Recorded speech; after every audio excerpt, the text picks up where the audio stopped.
స్తోత్రం. మీ అందరికీ వందనాలు. ఈ దినము కొరకై ఏర్పాటు చేయబడిన వాక్య భాగము అపోస్తల కార్యములు 5వ అధ్యాయం 3వ వచనం. అప్పుడు పేతురు, అననీయ, నీ భూమి వెలలో కొంత దాచుకొని పరిశుద్ధాత్మను మోసపుచ్చుటకు సాతాను ఎందుకు నీ హృదయమును ప్రేరేపించెను? ఆమేన్. దేవునికి స్తోత్రం. హల్లెలూయా, హల్లెలూయా, హల్లెలూయా. స్తోత్రం, స్తోత్రం. మన ప్రభువును ప్రియరక్షకుడైనటువంటి నజరేయుడైన యేసుక్రీస్తు దివ్య నామములో, ఆయనకు అమూల్యమైన పరిశుద్ధమైన శ్రేష్టమైన నామంలో శాంతి టీవీ ఛానల్ ద్వారా చూస్తున్నటువంటి ఆత్మీయ వీక్షకులైన మీ అందరికీ ప్రత్యేకమైన వందనాలు తెలియజేస్తున్నాను. స్తోత్రం. హల్లెలూయా. సమయంలో మనం దేవుని వాక్యాన్ని ధ్యానించుకుందాం. దేవుని వాక్యం ధ్యానించుకోవడం కోసమే మనం ఈ ఛానల్కి వచ్చాం. అనగా ఈ ప్రోగ్రాం మీరు టీవీ ఆన్ చేయడమో లేకపోతే యూట్యూబ్ చూడడంలో ఉద్దేశం దేవుని వాక్యం కోసమనే. క్షమించండి, మన 29 నిమిషాలు ఉన్నటి స్లాట్లో ఒక సాంగ్ బిట్ వేయాలని ఆశ ఉన్నప్పటికీ కూడా ఎందుకు అంత టైం వేస్ట్ అవుతుంది అనే ఉద్దేశంతో నేను వేయడం లేదు. ఒక రాబోయే రోజుల్లో మనం అలా చేయడానికి ప్రయత్నం చేస్తాం. సేవకులు అంటున్నప్పుడు నా ఉద్దేశం ఒట్టి సేవకులు కాదు, వాక్య సేవకులు. They are the ministers of the word. వాక్య సేవకులు అయినట్టు వాళ్ళు దేవుని యొక్క వాక్య సేవకులుగా మనం ఉండాలి. పాటల సేవకులు, సంగీత సేవకులు కాదు. వాక్యమే బోధించడం, that's our priority. Either preaching or teaching the word of God, that's our priority. That should be the priority of the pastors. సరే, మనం వాటిలోకి వెళ్ళలేదు. దేవుని వాక్యం బోధించబడుతుంది. దేవుని వాక్యం మీరు వింటున్నారు. దేవుని వాక్యాన్ని స్వీకరిస్తున్నారు. దేవుని వాక్యం ప్రకారం మీ జీవితాన్ని కట్టుకుంటున్నారు. అందరూ బట్టి నేను ప్రభు నామాన్ని మహిమపరుస్తున్నాను. స్తోత్రం. వీళ్ళని విమర్శ చేసి మా స్థానిక సంఘాన్ని గొప్ప చేసి దానికి పబ్లిసిటీ ఇచ్చి మా పరిచయ కొరకు విరాళాలు ఇవ్వండి అని చెప్పడం కోసం నేను మీ ముందుకు రావడం లేదు. ఇవన్నీ ప్రాముఖ్యమైన విషయాలు కాదు. Jesus is important. యేసు ప్రాముఖ్యం. Jesus Christ is important. ఆయన ప్రాముఖ్యం. కానీ దానికి సంబంధించిన విషయాలే మనం ఆలోచిస్తాం. యేసుకు సంబంధించిన మాటలు, యేసు సేవకులకు సంబంధించిన విషయాలు, వాటి గురించి మనం ఆలోచిస్తాం. దేవుని స్తోత్రం. హల్లెలూయా. మీరందరూ క్షేమంగా ఉన్నారని నేను భావిస్తున్నాను. మీ క్షేమ సమాచారాలు మీరు తెలుపుతూ ఉండండి. వాటిని బట్టి మేము దేవుని స్తుతిస్తాం. మనందరం క్షేమంగా ఉండాలి. లోకంలో చెప్పినట్టుగా సర్వేజనో సుఖినో భవంతు అన్నట్టుగా అందరూ సుఖంగా ఉండాలి. అందరూ సంతోషంగా ఉండాలి. ఒకరు బాధపడితే మనకు వచ్చే లాభం లేదు. మీరు బాధపడితే నాకు వచ్చే లాభం లేదు. అయ్యో అనేటువంటి వేదన కలిగిస్తుంది. గత వారంలో ఒక ప్రాముఖ్యమైన విషయం, మా స్థానిక సంఘంలో విశ్వాస అయినటువంటి సహోదరులు సుధాకర్ గారు, వారు ప్రభు పిలుపును అందుకొని వారి లోకాన్ని విడిచిపెట్టి వెళ్ళారు. వారి సతీమణి, కుమారుడు, 2 కుమార్తెలు, వారి కుటుంబాలు, సహోదరి నీలిమ అనేటువంటి వారి సతీమణి, ఆ కుటుంబం విడవబడిన వారిని మీరు జ్ఞాపకం చేసుకుని వారి కొరకు ప్రత్యేకంగా ప్రార్థించాల్సిందిగా కోరుతున్నాం. ఎక్కడెక్కడ మరణాలు జరుగుతున్నాయి. ప్రభు బిడ్డలు ప్రభు పిలుపును అందుకుంటున్నారు. ఈ లోకాల నుంచి వేరు చేయబడ్డం ఒక విధంగా మంచిదే. ఈ లోకంలో ఉన్న కష్టాలు, నష్టాలు, అన్యాయాలు, అక్రమాలని ఎదుర్కొని చూసేదానికన్నా తప్పించుకోకపోవడం మంచిదే. కానీ అదే సమయంలో ఇక్కడ ప్రభు పని జరగడం నిమిత్తమై, మన కుటుంబ సభ్యులకు మనం ఆశీర్వాదకరంగా ఉండే నిమిత్తమై మనం ఉండడం మంచిది. ఒక విధంగా మనం వెళ్ళడం మంచిది, ఉండడం మంచిది, చనిపోవడం మంచిది, బతకడం మంచిది. కానీ అదే సమయంలో భూలోకంలో సదరు చనిపోయినటువంటి వ్యక్తులతో మనకున్నటువంటి అనుబంధాలని బట్టి మనం దుఃఖించి వేదనలో ఉంటాం. కాబట్టి భర్తను కోల్పోయి, తండ్రిని కోల్పోయి, సహోదరుని కోల్పోయి, కుటుంబ సభ్యుని కోల్పోయి దుఃఖంతో ఉన్నటువంటి అనేకమైన కుటుంబాలు ఉన్నాయి. కాబట్టి ఈ సమయంలో దయచేసి అందరూ కలుముసుకుందాం, చిన్న ప్రార్థన చేసుకుందాం. దయచేసి నాతో కలిసి ప్రార్థనలో ఏకీభవించండి. సమయంలో చిన్న ప్రార్థన చేసుకుందాం. కుటుంబ సభ్యులను కోల్పోయి దుఃఖంలో ఉన్నటువంటి వారందరి కొరకు మనం ప్రత్యేకంగా ప్రార్థన చేయబోతున్నాం. వాళ్ళు ఆంధ్ర రాష్ట్రంలోనే కాదు, తెలంగాణలో కాదు, ప్రపంచంలో అక్కడక్కడ ప్రేమైన వారిని కోల్పోయిన వాళ్ళు ఉన్నారు. కాబట్టి వారందరి కొరకు మనం ప్రార్థన చేయబోతున్నాం. ఈ సమయంలో ప్రార్థన. పరిశుద్ధుడైన, మహోన్నతుడైన, మహాగణుడైన మా దేవా, మీకు వందనాలు. నీవు మా ప్రార్థన ఆలకించే దేవుడివి. సర్వ శరీరుని ఎద్దుకు వస్తున్నారు. మేము సర్వ శరీరంలో భాగమే కనుక మేము కూడా మీ సంధానికి వస్తున్నాం. సమయంలోనైనా మీ దాసుడు మా ప్రియ సోదరుడు సుధాకర్ గారిని మీరు మీ సన్నిధికి పిలుచుకున్నారు. ఆయన విడిచి వెళ్ళినటువంటి సతీమణి కొరకు, కుమారుడి కుటుంబం కొరకు, కుమార్తెల వారి కుటుంబాల కొరకు ప్రార్థన చేస్తున్నాం. దేవా, మీకు వందనాలు చేయిస్తున్నాం. వారు పోగొట్టుకున్న వ్యక్తిని వారికి ఎవరు తిరిగి తెచ్చివ్వలేరు కనుక ఈ సమయంలోనైనా వారికి ఒక గొప్ప నిరీక్షణ కోసం ప్రార్థన చేస్తున్నాం. పునరుత్థానాన్ని గురించినటువంటి నిరీక్షణ వారిని మీరు కలుగు చేయండి. దేవా, మీకు వందనం చేయిస్తున్నాం. కొంతమంది తమ తల్లుల్ని, కొంతమంది తమ తండ్రుల్ని, కొంతమంది తమ తల్లిదండ్రుల్ని, కొంతమంది తమ సోదరుల్ని, భర్తల్ని, భార్యల్ని ఇలా పోగొట్టుకున్న వాళ్ళు ఉన్నారు. వారి ప్రతి బాష్ప బిందువును తుడిచివేయండి. ఒకరి తల్లి వాడిని ఆదరించినట్లుగా నేను మిమ్మల్ని ఆదరిస్తానని చెప్పారు. అటు వాగ్దానం మీరు నెరవేర్చండి. ఆదరణకర్త చేత ఆదరించండి. నేను మిమ్మల్ని అనాథలుగా విడవని చెప్పారు. అటు వాగ్దానం మీరు నెరవేర్చండి ప్రభువా. నా తల్లియు నా తండ్రియు నన్ను చేయి విడిచినను యెహోవా నన్ను చేరదీనన్నట్టుగా మరణాన్ని బట్టి మమ్మల్ని ఈ లోకంలో మా తల్లిదండ్రులు విడిచిపెట్టిపోవచ్చు, కానీ మమ్మల్ని విడవని దేవుడివి. అందును బట్టి మేము స్తుతిస్తున్నాం. మహులోను, కిల్యోను అనేటువంటి వాళ్ళని వాళ్ళ తండ్రి వదిలిపెట్టిపోయాడు. ప్రభు, ఆ సమయంలో మీరు వారికి తండ్రిగా ఉండి నడిపించారు. తండ్రి బాధ్యత నయోమి తీసుకోవడానికి మీరు సాయం చేశారు. మహులోను, కిల్యోను అనేటువంటి వాళ్ళిద్దరూ తమ భార్యలైనటువంటి రూతుని, ఓర్పాని విడిచిపెట్టలేరు. అనగా మేము మీ వాక్యంలో కూడా భర్తల్ని పోగొట్టుకున్న వాళ్ళని, తండ్రుల్ని పోగొట్టుకున్న వాళ్ళని, ఇలాంటి వ్యక్తులందరూ మేము చూస్తున్నాం. వారందరూ మీరు ఆదరించండి ప్రభా. మరణము అనేటువంటి వాస్తవికత, ద రియాలిటీ ఆఫ్ ద డెత్ని వాళ్ళు అర్థం చేసుకొని అదే సమయంలో రిజరెక్షన్ యొక్క రియాలిటీ వారు అర్థం చేసుకోగలడు. సాయం చేయమని అడుగుతున్నాం ప్రభా.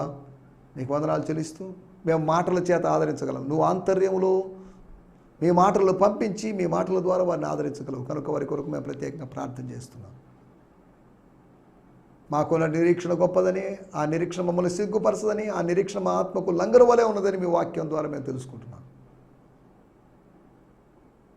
సమయంలో కుటుంబ సభ్యులు వదిలి వెళ్ళినటువంటి ప్రియుల కొరకు మేము ప్రత్యేకంగా ప్రార్థన చేస్తున్నాం. పేరు పేరున దీవించి మేలు చేయమని యేసు నామములోనే ప్రార్థించగలుగుతున్నాం పరమ తండ్రి. ఆమేన్, ఆమేన్, ఆమేన్. దేవుని స్తోత్రం. మీ అందరికీ వందనాలు. రండి మనం ఈ సమయంలో దేవుని వాక్యాన్ని ధ్యానించుకుందాం. నిన్నటి ఎపిసోడ్లో అనగా అపోస్తుల కార్యములు 5వ అధ్యాయం 3వ వచనం ధ్యానించుకున్నటువంటి 1229వ ఎపిసోడ్లో స్తోత్రం. అనగా అపోస్తుల కార్యములో ఇంచుమించు మనం ఇప్పటివరకు ఒక 130 సందేశాలు వింటూనే ఉన్నాము. ఇయర్ స్టార్టింగ్ దగ్గర నుంచి జనవరి 5వ తేదీ నుంచి అపోస్తుల కార్యములు ఆరంభించాం. ఇది కొనసాగుతూనే ఉంది. ఇలా దేవుడు బోధించడానికి, అనగా మనం కంటిన్యూగా ఇలాగా బోధించడానికి ప్రభు సాయం చేస్తున్నాడు, వనరులు సమకూరుస్తున్నాడు.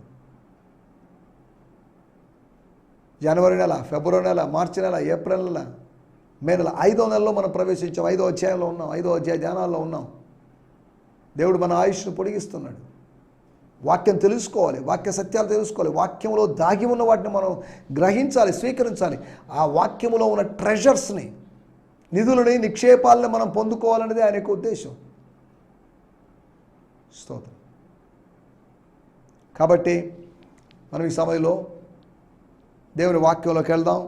నిన్నటి దినం మనం ఆత్మీయుల యొక్క అతిక్రమాలు, ఆత్మీయుల యొక్క అపరాధాలు, ఆత్మీయుల యొక్క వాళ్ళకి వచ్చినటువంటి అనర్థాల గురించి మనం మాట్లాడుకున్నాం. అననీయ సపీరాకి ఏమైంది? వాళ్ళు ఏం చేశారు? వాళ్ళు ఏదో చిన్న తప్పు చేశారు కదా, దానికి ఎందుకు ఇంత కఠినమైన శిక్ష, మరణ శిక్ష విధించాలా? పేతురు ఎందుకు అంత కఠినంగా వ్యవహరించాడు? ఎందుకు మెర్సీ చూపించలేదు? ఎందుకు సెకండ్ ఛాన్స్ ఇవ్వలేదు? ఇది మీకు ఫైనల్ వార్నింగ్, ఇంకోసారి ఇలా చేశారు ఒప్పుకొని నేను అని కాస్త కఠినంగా గద్దించి పంపించి ఉండొచ్చు కదా. అవును, ఇది పేతురు చేతిలో లేని వ్యవహారం. వాళ్ళని చంపితే పేతురుకి ఏమొస్తుంది? వాళ్ళకి మరణ శాస్త్రం రాస్తే పేతురుకు వచ్చేదంటూ ఏమీ లేదు. జీవమరణములు పేతురు చేతిలో లేవు. జీవమరణాలు దేవుని చేతిలో ఉన్నాయి, నాలుక వశంలో ఉన్నాయి. అంటే నా నాలుక వశంలో అనుకున్నారు, మీ నాలుక వశంలో కాదు, ఏ మనుషుని నాలుక వశంలో కాదు. అది దేవుని నాలుక వశంలో ఉన్నాయి, దేవుని నోటి వశంలో ఉన్నాయి, దేవుని వశంలో ఉన్నాయి.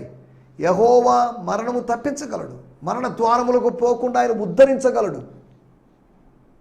కాబట్టి ఇందులో పేతురు అలా బిహేవ్ చేయకుండా ఉండాల్సింది, ఒక మధ్యవర్తిత్వం నిర్వహించాల్సింది.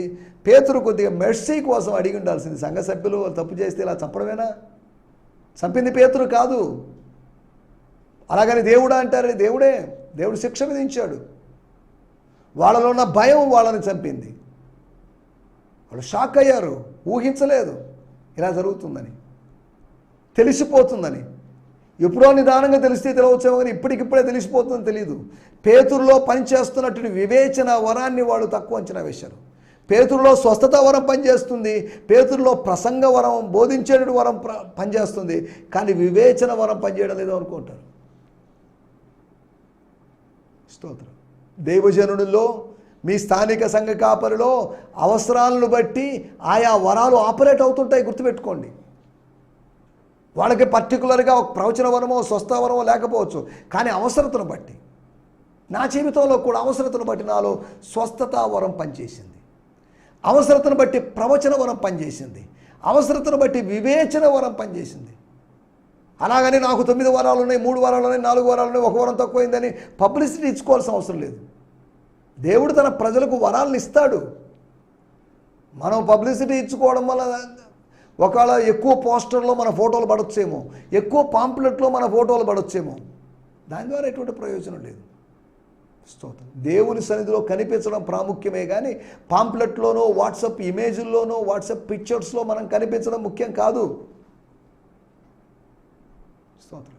ఈ రోజుల్లో టెక్నాలజీని ఉపయోగించుకొని యవన సేవకులు ఊరికే చిన్న మీటింగ్ కూడా వాళ్ళ ఫోటోలు వేసుకొని హడావిడి చేసుకొని ప్రజలందరి ముందు ఏదో గొప్ప సేవకులను ఏదో చెప్తున్నారనో ప్రజల్ని భ్రమ పెడుతున్నారు.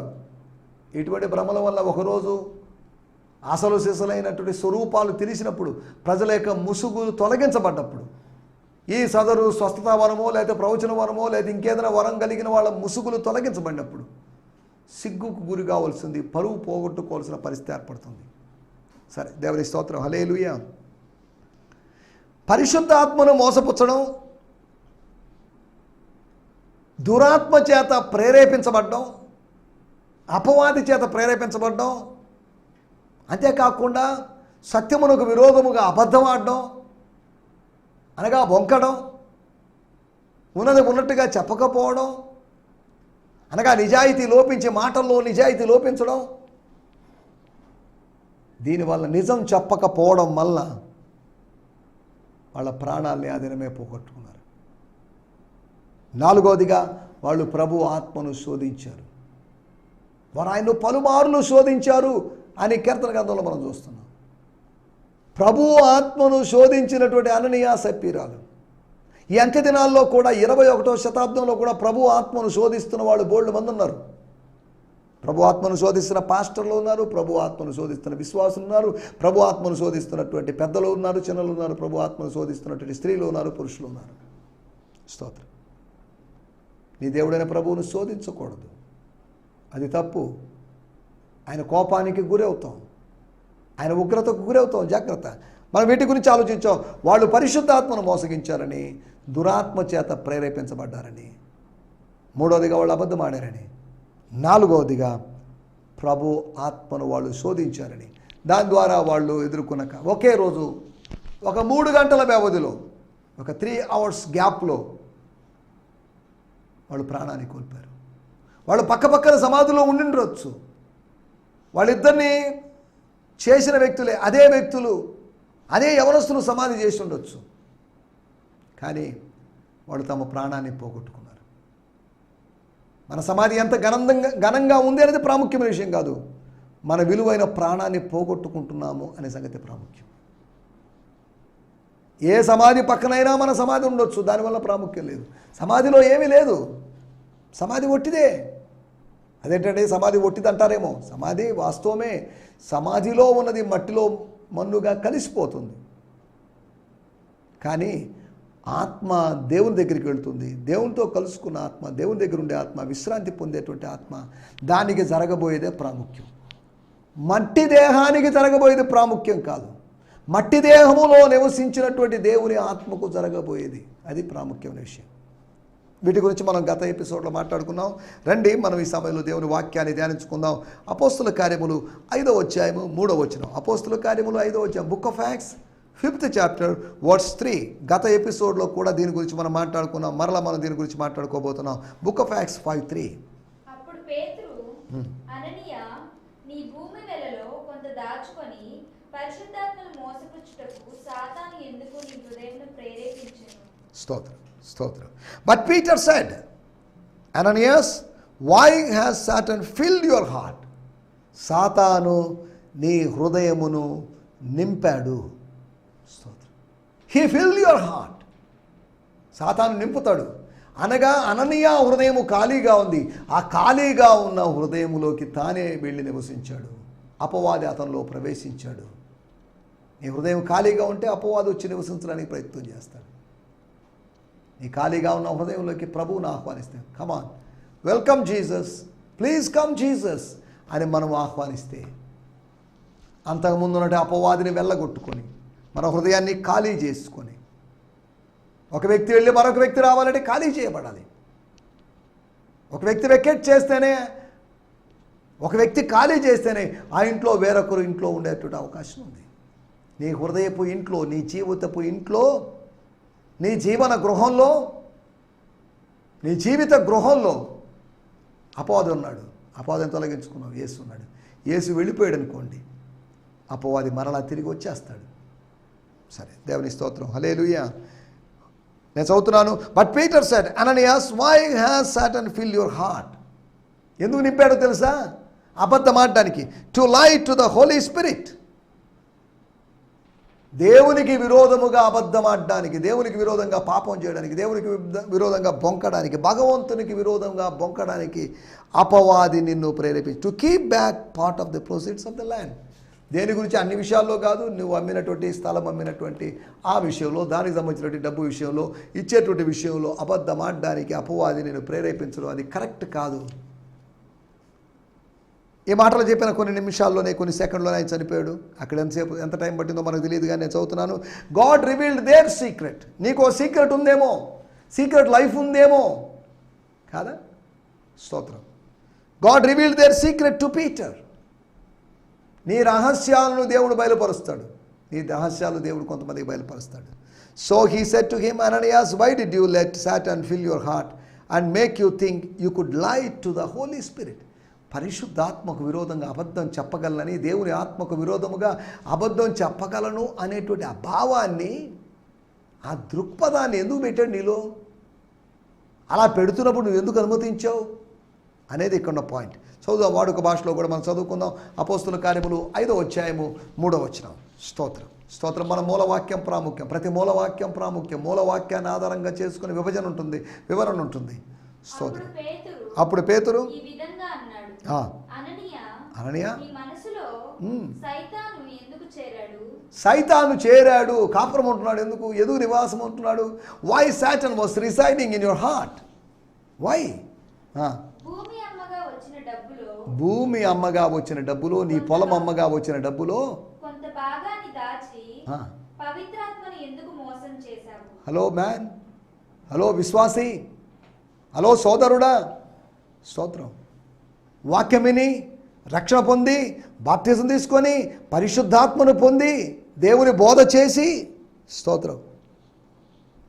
దేవుని బోధ చేయడం ఏంటండి అంటారేమో. 4వ అధ్యాయం 31వ వచనంలో రాయబడింది, వారందరూ పరిశుద్ధాత్మతో నిండిన వారే దేవుని వాక్యమును ధైర్యంగా బోధించింది. ఈ బోధించిన వారిలో అననీయ సపీరాలు కూడా బోధించిన వాళ్ళ జాబితాలో ఉండొచ్చు. భార్యాభర్తలు కూడా బోధించుండొచ్చు. అకుల ప్రిస్కిల్లా బోధించినట్టు బోధించుండొచ్చు. బాప్తిజం తీసుకున్నారు, బోధ విన్నారు, బాప్తిజం తీసుకున్నారు, సంఘ సభ్యులయ్యారు. స్తోత్రం. అద్భుతాలు చూశారు. స్తోత్రం. పరిశుద్ధాత్మను పొందుకున్నారు, వాక్యాన్ని బోధించారు. కానీ ఏం లాభం? మీ ప్రాణాలు పోగొట్టుకున్నారు. ఇన్ని చేసి మీ ప్రాణాలు పోగొట్టుకుంటే ఏం లాభం? ఒకడు సర్వలోకమును సంపాదించుకొని తన ప్రాణం పోగొట్టుకుంటే ఏం లాభం? ఇన్ని పనులు చేసి నీ ఆత్మను, విలువైన ఆత్మను పోగొట్టుకుంటే ఏం లాభం? What is the use? ఎంతో సంపాదించుకొని ఆత్మను పోగొట్టుకుంటే వచ్చే లాభం ఏంటి? సరే, దేవుని స్తోత్రం. మన టైటిల్ దుష్ప్రేరణలు అనగా చెడ్డ ప్రేరణలు. Evil inspirations, evil motivations. కారణం ఏంటి? ఆ బ్యాడ్ మోటివేషన్స్కి కారణం ఏంటి? 4 విషయాలు నేను మీకు త్వరగా జ్ఞాపకం చేస్తాను. ఎటువంటి ప్రేరణ కలిగింది వాళ్ళకి కలిగింది దుష్ప్రేరణ, నో డౌట్. వాళ్ళకి కలిగింది చెడ్డ ప్రేరణ, అపవాది నుంచి వచ్చినటువంటి, పరలోకము నుంచి వచ్చిన ప్రేరణ కాదు, పాతాళ లోకము నుంచి వచ్చిన ప్రేరణ. ప్రేరణలు పైనుంచి అయినా కలుగుతాయి, కింది నుంచి అయినా కలుగుతాయి. ప్రేరణలు ఆత్మీయ ఆశ్చర్యకరమైన వెలుగులోంచైనా కలుగుతాయి, లేదా అంధకారములో నుంచైనా కలుగుతాయి. స్తోత్రం. దుష్ప్రేరణలు దేనికి ప్రేరణ? మోసపుచ్చడానికి, టు డిసీవ్. ఎవరిని? పేతురుని కాదు, భార్యని కాదు, బిడ్డల్ని కాదు. స్తోత్రం. పరిశుద్ధాత్మను మోసపుచ్చడానికి. స్తోత్రం. మన మధ్యలోకి దిగి వచ్చినటువంటి, మన మధ్యలో అగ్ని జ్వాలలుగా దిగి వచ్చినటువంటి, మన మధ్యలో సంచరించినటువంటి, మనలో ఒక్కొక్కరి మీద వాలినటువంటి పరిశుద్ధాత్మ అంటే ఏదో అనుకుంటున్నావేమో, తక్కువ అంచనా వేస్తున్నావేమో, ఆయన శక్తిని తక్కువ అంచనా వేస్తున్నావేమో, ఆయన మోసపుచ్చాలని ప్రయత్నం చేస్తున్నావేమో. మోసపోకుడి, దేవుడు విక్రింపబడ్డు. మోసం చేయాలని మోసపోతావు నువ్వు, జాగ్రత్త. ఒకటి, మోసపుచ్చడానికి అతను ప్రేరేపణ పొందాడు. కొన్ని ప్రేరణల గురించి మనం ఆలోచించబోతున్నాం. మోసపుచ్చడానికి. స్తోత్రం. ఎటువంటి ప్రేరణ వరకు నువ్వు గురవుతున్నావు? వాడిని మోసగించాలి, వీడిని మోసగించాలి. స్తోత్రం. తల్లిదండ్రులు మోసగించాలి, బంధువులు మోసగించాలి, ప్రేరణకు లోనవుతున్నావేమో. జాగ్రత్త. నీకు కలిగే ప్రేరణ మోసపుచ్చడానికిగా ఉండకూడదు. రెండోది, అపోస్తుల కార్యములు 17వ అధ్యాయము 13వ వచనంలో మనం గమనించినట్లయితే, బుక్ ఆఫ్ యాక్ట్స్ 17:13. బెరయలో కూడా దేవుని వాక్యము బెరయ పట్టణంలో ప్రకటిస్తున్నాడని ఆ యూదులు, పక్కన ఉన్నటువంటి తెసలోనియలో ఉన్నటువంటి జ్యూస్ తెలుసుకొని, నమ్మనటువంటి యూదులు తెలుసుకొని అక్కడికి వచ్చి, But when the Jews of Thessalonica found out that the word of God was being proclaimed by Paul at Berea also, they came there too, agitating the crowds. Agitating, లేకపోతే రేపుతున్నారు, లేకపోతే ప్రేరేపిస్తున్నారు. చేయండి, వాళ్ళ మీద దాడి చేయండి, వాళ్ళు మీళ్ళకి రానివ్వద్దు, మీ ఊళ్ళకి రానివ్వద్దు, మీ దగ్గరికి వచ్చిన వాక్యం ప్రకటించనివ్వద్దు అని. తెస్సలోనిక మాత్రమే కాదు, పక్కన ఉన్నటువంటి బెరయలో కూడా, ఈ ప్రాంతాలు ఎక్కడ చెప్పడానికి వీల్లేదు. వాళ్ళకి మనలాగా మత స్వాతంత్రపు హక్కు ఉందో లేదో మరి తెలియదు, కానీ లేదు, వాళ్ళు చెప్పడానికి వీల్లేదు అని వాళ్ళు కఠినంగా వ్యవహరిస్తున్నట్టు సందర్భం. రెండోది, మతాన్ని బలపరుచుకోవడానికి ప్రేరణ. సాతానుడు మతాన్ని, ఆచారాల్ని, సాంప్రదాయాల్ని బలపరచడానికి మనల్ని ప్రేరేపిస్తున్నాడేమో, మోసపుచ్చడానికి ప్రేరేపిస్తున్నాడేమో. మూడో విషయం నేను మీకు జ్ఞాపకం చేస్తాను. యోహాను సువార్త 13వ అధ్యాయము 2వ వచనం. యోహాను సువార్త 13వ అధ్యాయము 2వ వచనం మనకందరికీ తెలిసిన విషయమే అయినప్పటికీ చదువుకుందాం.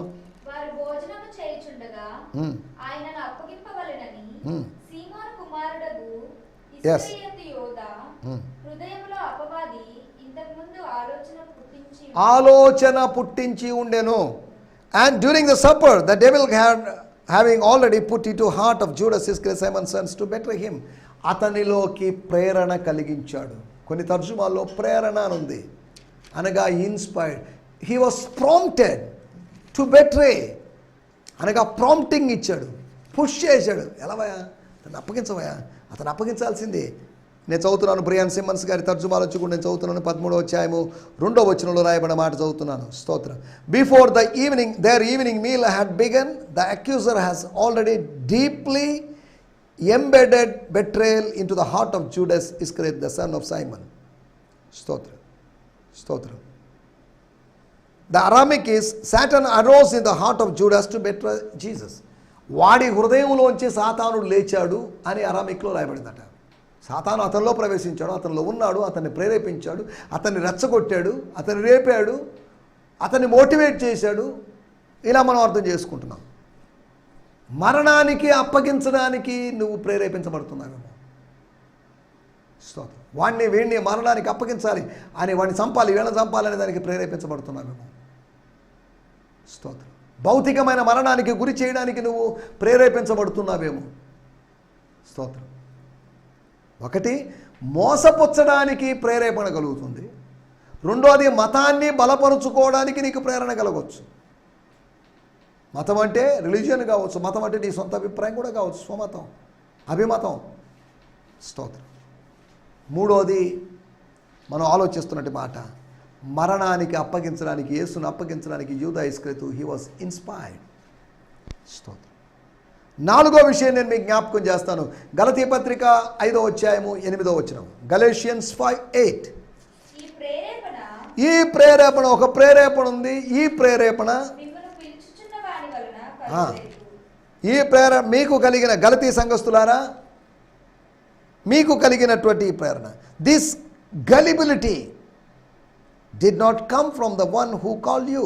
మిమ్మల్ని ఎవరైతే పిలిచారో, మిమ్మల్ని ప్రభు పిలిచాడు, ఆ ప్రభు దగ్గర నుంచి వచ్చినటువంటి ప్రేరేపణ కాదు. ఇది దుష్ప్రేరణ, ఇది దుష్టుని యొక్క ప్రేరణ, ఇది దుర్మార్గుని యొక్క ప్రేరణ, ఇది అపవాది యొక్క ప్రేరణ. 5వ అధ్యాయం 8వ వచనంలో నేను చదువుతున్నాను. The one who enfolded you into his grace is not behind this false teaching that you have embraced. మీరు హత్తుకున్న, మీరు అల్లుకున్నటువంటి, మీరు ఆకర్షితులైనటువంటి ఆ ఉపదేశానికి మీరు అట్రాక్ట్ అయిపోయారు. చూసారా, ఈ అట్రాక్షన్ అయిపోయారే, ఈ ప్రాసెస్ లేకపోతే ఈ ప్రేరణ, this is not from God. స్తోత్రం. మనం ఏ ప్రేరణకు గురవుతున్నాం? నాలుగో విషయం, ముందుకు సాగకుండా ఉండడానికి, నీ పరుగును ఆపడానికి కొన్ని ప్రేరణలు కలుగుతున్నాయి, నేను వెనక్కి లాగడానికి కొన్ని ప్రేరణలు కలుగుతున్నాయి. నా మాటలు ముగించేస్తున్నాను. ఒకటి, మనల్ని మనం మోసపుచ్చుకోవడానికో, దేవుణ్ణి మోసపుచ్చడానికో, ఇతరులు మోసపుచ్చడానికో ఒక ప్రేరణ కలగవచ్చు, దుష్ప్రేరణ. రెండవది దుష్ప్రేరణ మతాన్ని బలపరుచుకోవడానికి, సొంత మతాన్ని లేకపోతే ఆచారాలతో కూడుకున్న మతాన్ని బలపరుచుకోవడానికి ప్రేరణ కలగవచ్చు. మూడవ ప్రేరణ మరణానికి అప్పగించడానికి, అనగా చంపడానికి, అనగా స్వామి ద్రోహం చేయడానికి. సరే, దేవుని స్తోత్రం. నాలుగో విషయము, ముందుకు సాగకుండా ఉండడానికి నీలో దుష్ప్రేరణ కలగొచ్చాము. ఈ దుష్ప్రేరణలన్నీ పక్కన పెట్టి ముందుకు సాగడానికి, సత్ప్రేరణ పొందడానికి ప్రభు మనకు సాయం చేయనుగాక. ఆమేన్. హల్లెలూయా. హల్లెలూయా. మీ అందరికీ ఈ సందేశము మీకు ఆశీర్వాదకరంగా ఉందని నమ్ముచున్నాము. ప్రార్థన అవసరతల కొరకు మమ్మల్ని సంప్రదించవలసిన మా చిరునామా గిద్యోన్ మిషన్ చర్చ్, 6వ వీధి, శాంతినగర్, నెల్లూరు 4, ఆంధ్రప్రదేశ్. పిన్ 524004. మా ఫోన్ నంబర్లు 7036443613 మరి ఒక నంబర్ 9392293010. మా ఈమెయిల్ ఐడి gfihmi2015@gmail.com. దేవుడు మిమ్మును ఆశీర్వదించునుగాక. ఆమేన్.